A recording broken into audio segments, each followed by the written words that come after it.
A yellowed letter changed the fate of an old West town. When it revealed the dark plans of a powerful railroad company, a lone sheriff and a dedicated doctor joined forces against greed. Amidst storms and betrayals, an unexpected love blossomed. In the arid lands, a story of courage, redemption, and choices that transformed a forgotten valley forever. Prepare for an emotional journey through the heart of the Wild West. Leave your like and comment where you're watching from. At the break of dawn, when the wind whispered forgotten promises across the dust dunes, Hope Springs awoke under the merciless glare of the sun. The air, heavy and dry, seemed to drain the very life from the souls who dared to inhabit that forgotten corner of the world. Every creaking board of the saloon, every loose straw on the roofs, every crack in the dry earth beneath bare feet told a tale of struggle, of fierce resilience against a nature that was both mother and stepmother. It was Dry Creek Valley, a name that carried the melancholy of a broken promise, a place where faith was as vital as water, and hope, a fragile whisper against the roar of despair. At the heart of this dusty stage was John, the man Hope Springs called Sheriff. The tin star on his worn vest wasn't a symbol of power, but a burden of responsibility that weighed heavier than the lead in his bullets. At 40 years old, his blue eyes, once bright as the morning sky, had taken on the dullness of dust and the weariness of someone who had seen too much. He had seen the earth crack under the relentless drought, seen honest men turn into shadows of greed, and seen death take a partner, Pete, in the white silence of a cruel winter. 5 years ago, that loss had dug a hole in his soul, a well of guilt that no amount of patrolling under the scorching sun could fill. He patrolled not just the streets, but also the borders of his own loneliness, a lone wolf guarding a scattered flock. His distrust of strangers was as instinctive as a coyote sniffing the wind, armor forged in the furnace of loss. John's monotonous routine was broken only by minor incidents: a brawling drunk at Sal's saloon, a fight over lost cattle, the occasional visit from a ragged peddler. The scent of strong coffee and the dust kicked up by the few horses that passed were the only aromas that broke the monotony of the dry air. But one day, the aroma of routine was overturned by the scent of old paper and faded ink. A messenger, young and exhausted, staggered into John's office, delivering a letter that seemed to carry the weight of buried secrets. The letter, sent from afar, spoke of an approaching caravan, not of peddlers or common settlers, but of representatives of the Western Pacific Railroad Company.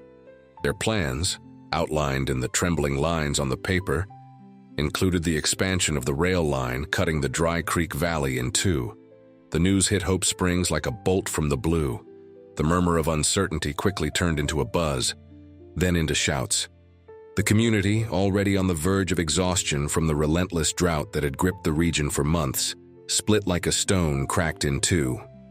On one side was Sal, owner of the Last Drop Saloon, a short, shrewd man with ambition painted in his small eyes. For him, the railroad was synonymous with progress, with customers thirsty for novelty, and, most importantly, profit. He saw the valley not as a home, but as a business opportunity waiting to be exploited. On the other side, and with a concern that transcended mere financial interest, was Dr. Sarah.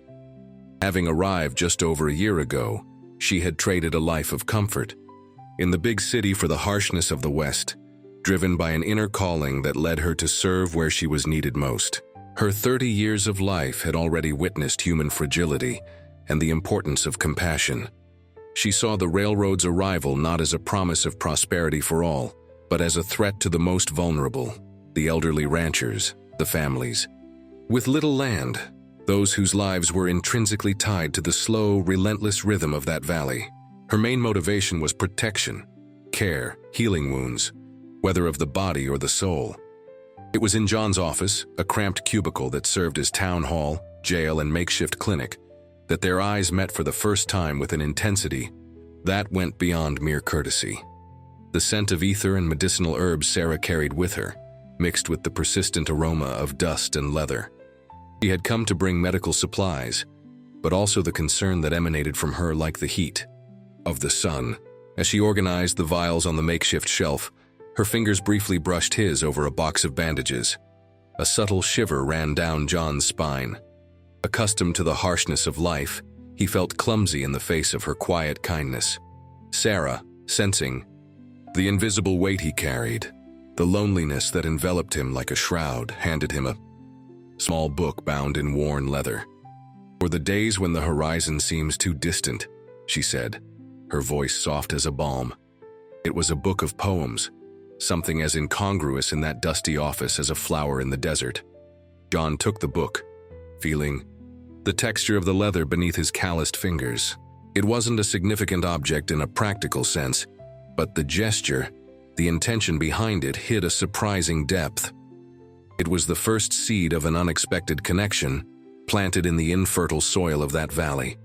That moment of initial kindness, the silent exchange of an object that spoke of beauty and hope amidst the harshness, marked the first of the 5 crucial approximations in their romantic arc.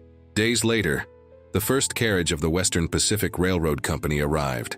The sound of horses' hooves hitting the hard ground of Hope Springs' main street mixed with the incessant whisper of the wind among the cacti, announcing the arrival of something big and, for many, frightening.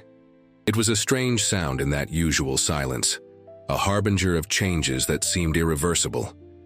The company's representative, a man named Dr. Elias, stepped down from the carriage. He wore an expensive and immaculate suit, an attire that completely clashed with the dusty, austere environment. He smiled, but there was something in his small, shrewd eyes that sharpened John's distrust.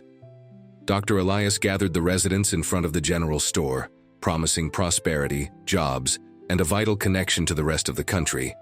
He offered generous payments for land and painted a picture of a bright future for Hope Springs, a future on steel rails. But behind the polished words and grand promises, the true intention of the Western Pacific Railroad Company was clear to those who knew how to look beyond the surface. To gain total control of the region's only perennial water source, the spring, that fed Dry Creek Valley, turning the community into hostages. The first minor twist occurred when John, examining the maps Dr. Elias had presented, noticed a discrepancy. The maps showed the planned route of the railroad, but grossly understated the importance of the spring, labeling it a mere small seasonal creek. John, who knew every stone, every bush in that valley like the back of his hand, knew that was a blatant lie. The spring was the valley's lifeblood, the heart that pumped the little water that allowed existence there. Soon after, the tension escalated. A group of the company's advance workers, rough men with shovels and surveying instruments, began working on the land near the spring, without any authorization. They ignored the protests of Old Man Miller, a man of few words but with a deep love for the land he had cultivated for decades. The workers damaged part of his fence and trampled a small corn patch, a calculated provocation to test the community's resistance.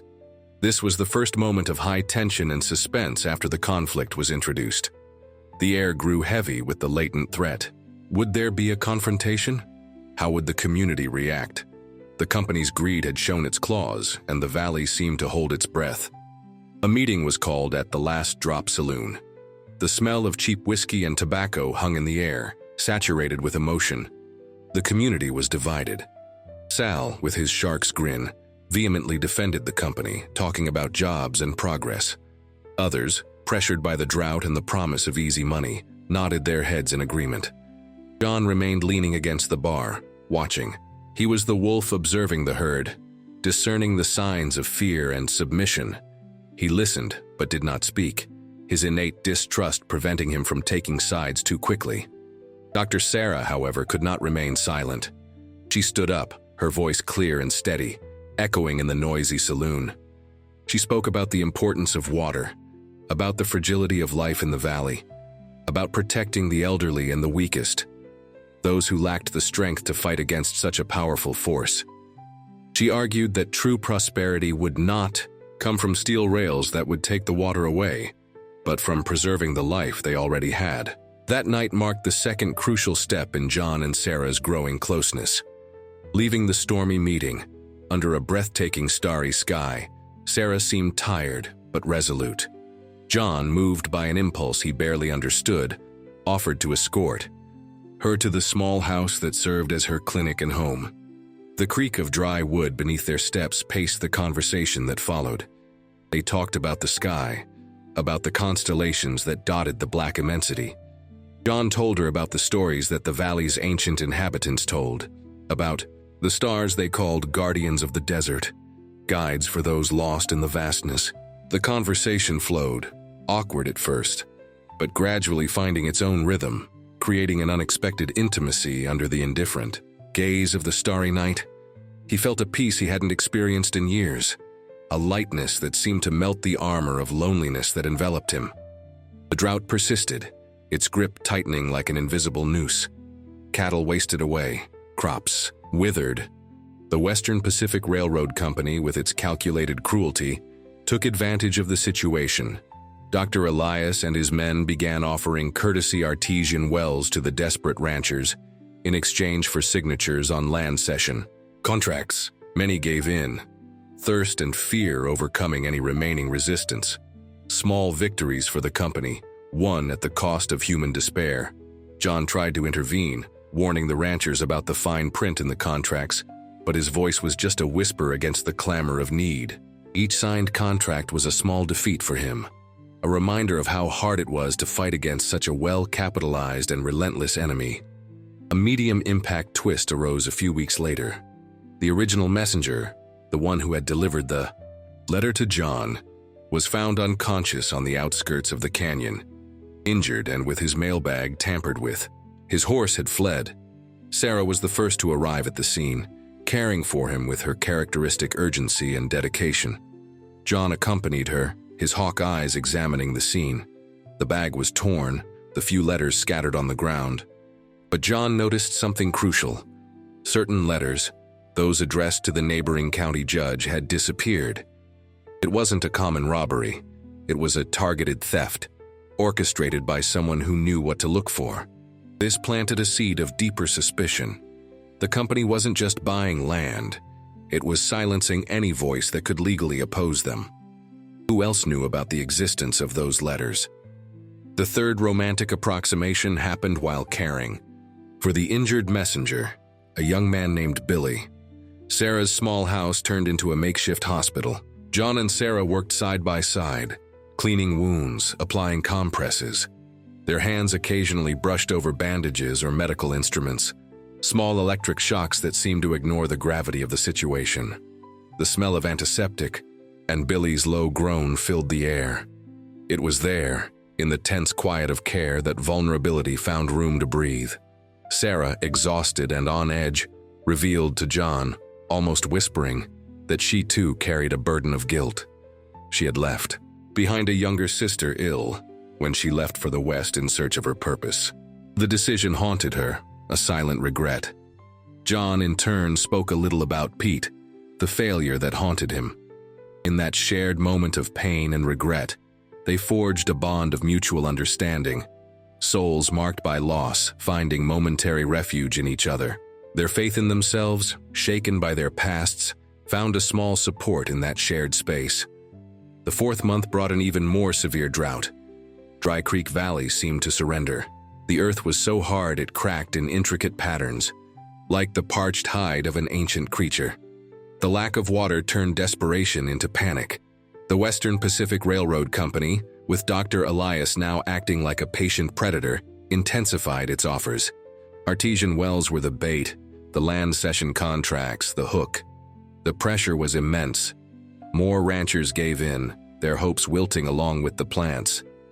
Those who resisted felt like isolated islands in a sea of resignation. The community's initial unity, fragile from the start, seemed to crumble completely. Sal, at the saloon, celebrated with the company men, toasting to the progress he saw coming. John felt helpless, the strength of his tin star insignificant against the overwhelming force of thirst and greed. A significant twist, one that would drastically change the course of the fight, occurred when John, following an intuition, inspected Dr. Elias's office in the company carriage.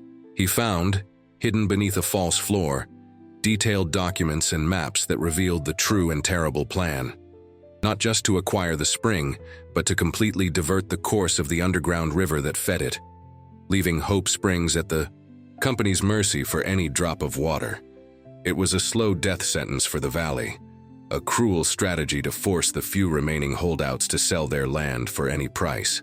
This grim discovery coincided with a spectacle on the horizon, the first storm cloud in many months, dark and imposing, advancing slowly over the arid plain. It was a perfect metaphor for the situation, a destructive force, but potentially redemptive, hovering over the valley.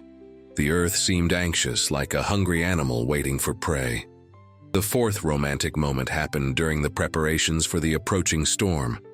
The sky, previously blue and relentless, had turned into a dramatic canvas of grays and purples. The wind howled, kicking up dust devils. John and Sarah, along with a few residents, worked frantically to reinforce the stable, one of the few solid buildings. Inside the stable, the smell of hay and animals mixed with the electric scent of the approaching rain. Beneath the distant roar of thunder, their conversations deepened, touching upon their most intimate fears.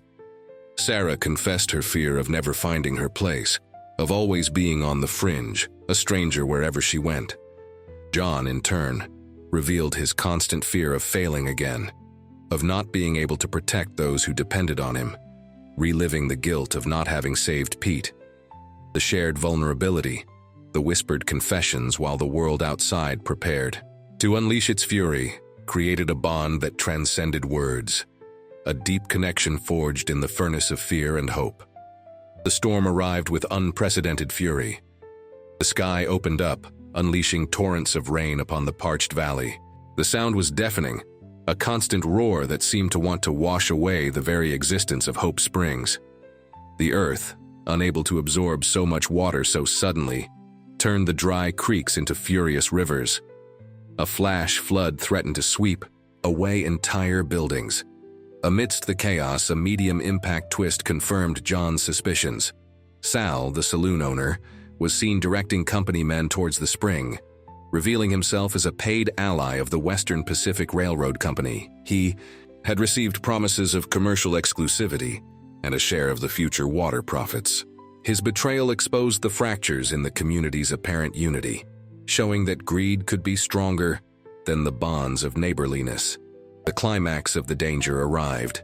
The makeshift dam the residents had built to protect the spring, AI, symbol of the valley's resistance, began to give way under the force of the deluge. John, Sarah, Old Man Miller, and a small group of loyalists worked tirelessly under the relentless rain. The air was heavy with the scent of wet earth, the sound of groaning wood, and the roar of the waters. Raindrops streamed down John's face, mixing with the sweat. His muscles ached, but he pushed logs, carried stones, his eyes fixed on the disintegrating dam. It was a direct confrontation with raw nature, a fight for survival. It was during this critical moment, with the water roaring around him, that John, amidst exhaustion and danger, realized something profound. He wasn't just fighting for the water, for the land, for the community, but for a future alongside that woman, Sarah, who, inexplicably, saw through his armor, who understood his silences and shared his determination. Hope, for him, had found a face. A major impact twist was revealed at the height of the storm. Old Man Miller, despite his frail appearance, had hidden documents in his cabin that Billy, the messenger, had managed to save before being attacked. They were copies of the Western Pacific Railroad Company contracts, but with something crucial. The territorial governor's seal and signature were forged. The company was acting illegally, under forged documents. This discovery provided the desperately needed legal leverage to contest the entire operation of the Western Pacific Railroad Company. It was a faint light in the darkness of the storm, a thread of hope. The danger reached its peak when, during the rescue of a child who was trapped under the debris of a house hit by the flood, Dr. Sarah became trapped. A heavy beam fell on her legs. Her scream cut through the roar of the water. John, who was nearby, froze for an instant, the image of Pete, his lost partner, flashing through his mind. The failure, the fear. But fear gave way to fierce determination. Between the roar of the waters, the groaning of collapsing structures, and the smell of wet wood and destruction, he faced his greatest test. He didn't hesitate. He risked his own life, plunging into the furious water and debris to reach her. With the strength of desperation, he lifted the beam, freeing Sarah, and carried her in his arms to safety. In that act of sacrifice, of courage, that was born of newfound faith, he finally confronted his deepest fear, the fear of failing those he loved. He didn't fail. He saved her. The morning after the storm brought an almost sacred silence. The sun, pale and faint, struggled to break. Through the remaining clouds, Dry Creek Valley seemed washed clean, purified by the water's fury. The community, though shaken and marked by destruction, remained intact. The scent of wet earth and the fragile sweetness in the air hung over the debris. Wounds were tended, losses mourned, but there was also a palpable sense of relief. The dam had held, the spring was safe for now. The fifth romantic moment blossomed in the quietude of recovery. John, still recovering from bruises and exhaustion, found Sarah in her makeshift home, caring for the injured. He approached, clumsy. In his hand, he carried a small carving he had carved from the damp wood of a willow toppled by the storm. It was a simple representation, but full of meaning, of the spring they had saved together, with soft lines and a small hollow in the center. He handed it to Sarah, wordlessly. She took the carving, her fingers tracing the contours of the wood. The soft scent of freshly cut wood was a contrast to the smell of antiseptics. She smiled, a tired smile but full of warmth. No words were needed.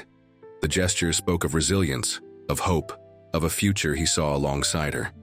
That silent act of affection and recognition solidified the bond between them, an unspoken pact of companionship. The denunciation of the forged documents taken to the county judge by John and with the testimony of Billy and Old Man Miller resulted in the temporary withdrawal of the Western Pacific Railroad Company. Dr. Elias, his face contorted with fury, was forced to retreat, though he promised to return. The company's departure gave the community vital breathing room, time to reorganize and, more importantly, to heal. They discovered then that Old Man Miller, apparently just an easy target for the company, had been shrewder than anyone thought. He had meticulously documented every intrusion onto his land, every threat, every damage caused by the company men. His records, kept in an old notebook, created an incontestable legal record of violations, strengthening the community's position should the company try to return. It was a small victory, won by the silent perseverance of a simple man. The storm's rains, though destructive, transformed the valley. The arid soil absorbed the moisture, and weeks later, Dry Creek Valley blossomed. Wildflowers, dormant for years beneath the dust, exploded in vibrant colors, bright yellows, deep purples, intense reds. The scent of the flowers mixed with the clean smell of wet earth, a perfume of rebirth. This rebirth of the valley mirrored John's internal transformation. The weight of guilt for Pete began to lessen. He finally understood that honoring his friend's memory didn't mean living in the shadow of loss, but allowing himself to live fully, build a future, find happiness. The light which had seemed absent for so long began to brighten his horizon. A final twist brought a new dilemma for Sarah. She received a letter back from the east. It was an offer to return to the big city, with a prestigious position at a renowned hospital, with all the privileges and comforts she had abandoned. A letter from her younger sister, now recovered, encouraged her to accept, to return to an easier life. Sarah's dilemma represented the conflict between two worlds. Two possibilities for life? Her original motivation had brought her west to serve the vulnerable. And now, the valley and the people in it had become her new family. During a community celebration night, organized to mark the company's temporary withdrawal and the valley's rebirth, local musicians played traditional songs around bonfires. The smell of burning wood and food hung in the crisp night air. Laughter and conversation filled the space where before there had been only the silence of the drought and the sound of the wind. Sarah and John, amidst the crowd, shared a silent dance under the stars that now seemed brighter. No words were needed, just the gentle rhythm of the music and the undeniable connection between them. John's hand on her waist, her hand on his shoulder. In that moment, the future seemed vast and full of possibilities. Sarah's decision wasn't announced with grand speeches or public declarations. It was a simple gesture, but loaded with meaning. The morning after the celebration, she planted a young tree near the spring, a small jacaranda sapling she had brought with her from the east. It was a symbol of roots choosing to anchor themselves in that reborn soil, of a life deciding to bloom in that particular desert. John, watching from a distance with the small wooden carving in his pocket, understood the message. His hope, which had been a fragile whisper, blossomed into a strong, unwavering feeling. In the following months, the community of Dry Creek Valley not only rebuilt itself, but grew stronger. They learned the value of unity, of resilience, of the faith born in the hardest moments. Sal, demoralized by his exposed betrayal, ended up selling the saloon and leaving, unable to face the faces of those he had tried to harm. Dr. Elias and the Western Pacific Railroad Company made attempts to return, but Old Man Miller's documentation and the unwavering determination of John and the community, now united and vigilant, foiled their plans.